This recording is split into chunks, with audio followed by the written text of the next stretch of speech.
ये मंदिर इस बात का प्रमाण होगी कि हम बेहतर भविष्य को लेकर कितने सकारात्मक रहने वाले लोग हैं। साथियों, भारत पराभव से भी विजय को खींच करके लाने वाला राष्ट्र है।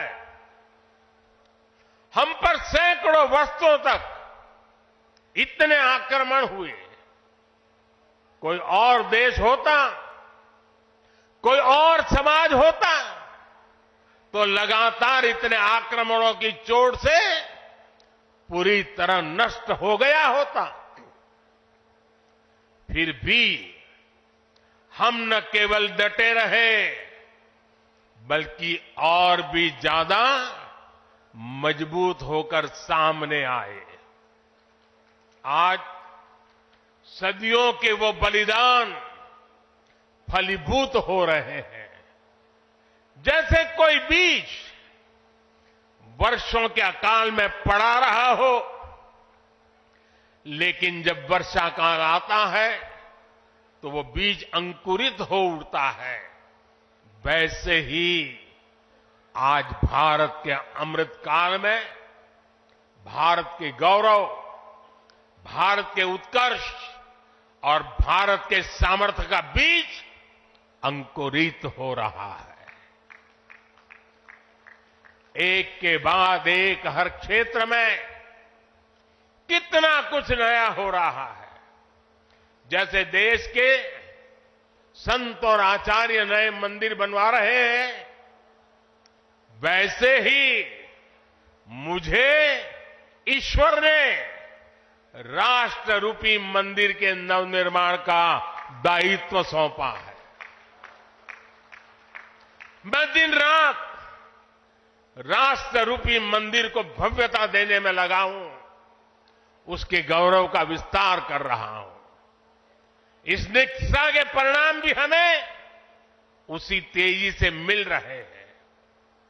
आज पहली बार भारत उस मुकाम पर है जहां हम अनुसरण नहीं कर रहे हैं, उदाहरण पेश कर रहे हैं। आज पहली बार भारत को टेक्नोलॉजी और डिजिटल टेक्नोलॉजी के क्षेत्र में संभावनाओं के केंद्र के रूप में देखा जा रहा है। हमारी पहचान इनोवेशन हब के तौर पर हो रही है। हम पहली बार दुनिया की 5वीं सबसे बड़ी अर्थव्यवस्था जैसे बड़े मुकाम पर पहुंचे हैं। हम चंद्रमा के दक्षिण ध्रुव तक पहुंचने वाले पहले देश बने हैं। पहली बार भारत में वंदे भारत और नमो भारत जैसी आधुनिक ट्रेनें चल रही है। पहली बार भारत में बुलेट ट्रेन चलने की तैयारी हो रही है। पहली बार हाईटेक हाईवे, एक्सप्रेसवेज का इतना बड़ा नेटवर्क और उसकी ताकत देश के पास है। पहली बार भारत का नागरिक, चाहे वो दुनिया के किसी भी देश में हो, अपने आप को इतना गौरवान्वित महसूस करता है। देश में सकारात्मक सोच और आत्मविश्वास का ये जो ज्वार हम देख रहे हैं, एक अद्भुत अनुभूति है। इसलिए आज हमारी शक्ति भी अनंत है और हमारे लिए संभावनाएं भी अपार है। साथियों, राष्ट्र को सफल होने के लिए ऊर्जा सामूहिकता से मिलती है। हमारे वेद कहते हैं, सहस्त्र शीर्षा पुरुष, सहस्त्र शीर्षा पुरुष, सहस्त्राक्ष सहस्त्रपाद, अर्थात निर्माण के लिए हजारों, लाखों, करोड़ों हाथ है। गतिमान होने के लिए हजारों, लाखों, करोड़ों पैर है। आज हमें भारत में उसी विराट चेतना के दर्शन हो रहे हैं।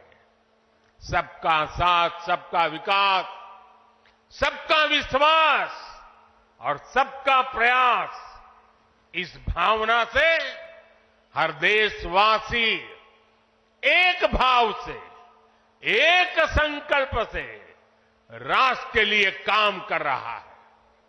आप पिछले 10 वर्षों में कार्यों के विस्तार को देखिए। 4 करोड़ से ज्यादा लोगों को प्रधानमंत्री आवास योजना के तहत पक्के घर, 11 करोड़ परिवारों को शौचालय यानी इज्जत घर, 2.5 करोड़ परिवारों को घर में बिजली, 10 करोड़ से अधिक परिवारों को पानी के लिए कनेक्शन, 80 करोड़ लोगों को मुफ्त राशन, 10 करोड़ महिलाओं को कम कीमत पर गैस सिलेंडर, 50 करोड़ लोगों को स्वस्थ जीवन के लिए आयुष्मान कार्ड, करीब 10 करोड़ किसानों को किसान सम्मान निधि। कोरोना काल में हर देशवासी को मुफ्त वैक्सीन, स्वच्छ भारत जैसा बड़ा अभियान, आज पूरी दुनिया में भारत के इन कामों की चर्चा हो रही है। इस स्केल पर काम इसलिए हो सके क्योंकि सरकार के इन प्रयासों से देशवासियों का सामर्थ्य जुड़ गया। आज लोग सरकार की योजनाओं का लाभ दिलाने के लिए गरीबों की मदद कर रहे हैं। लोग 100% सैचुरेशन के अभियान में हिस्सा बन रहे हैं। गरीब की सेवा का ये भाव समाज को नर में नारायण की प्रेरणा देने वाले हमारे आध्यात्मिक मूल्यों से मिली है। इसलिए देश ने विकसित भारत का निर्माण और अपनी विरासत पर गर्व के 5 प्राणों का आह्वान किया है। साथियों, भारत जब भी बड़े संकल्प लेता है, उसके मार्गदर्शन के लिए ईश्वरीय चेतना किसी न किसी रूप में हमारे बीच जरूर आती है। इसलिए गीता में भगवान श्री कृष्ण ने कहा, संभवामि युगे युगे, इतना बड़ा आश्वासन दे दिया है। लेकिन इस वचन के साथ ही तो हमें ये आदेश भी देते हैं कि कर्मण्येवाधिकारस्ते मा फलेषु कदाचन, अर्थात हमें फल की चिंता के बिना कर्तव्य भाव से कर्म करना है। भगवान का ये वचन, उनका ये निर्देश आज 140 करोड़ देशवासियों के लिए जीवन मंत्र की तरह है।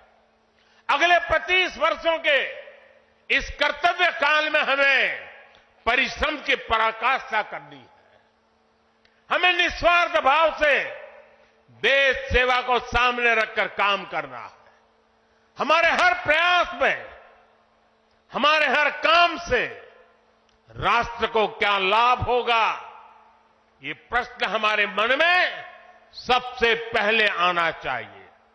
यही प्रश्न राष्ट्र की सामूहिक चुनौतियों के समाधान पेश करेगा। मुझे विश्वास है कि भगवान कल्कि के आशीर्वाद से संकल्पों की हमारी ये यात्रा समय से पहले सिद्धि तक पहुंचेगी। हम सशक्त और समर्थ भारत के सपने को 100% पूरा होता देखेंगे। इसी की कामना के साथ आप सभी का मैं बहुत बहुत धन्यवाद करता हूं और इस भव्य आयोजन के लिए और इतनी बड़ी तादाद में संतों के आशीर्वाद प्राप्त करने के लिए मैं हृदय से प्रणाम करते हुए अपनी वाणी को विराम देता हूं। मेरे साथ बोले भारत माता की, भारत माता की, भारत माता की।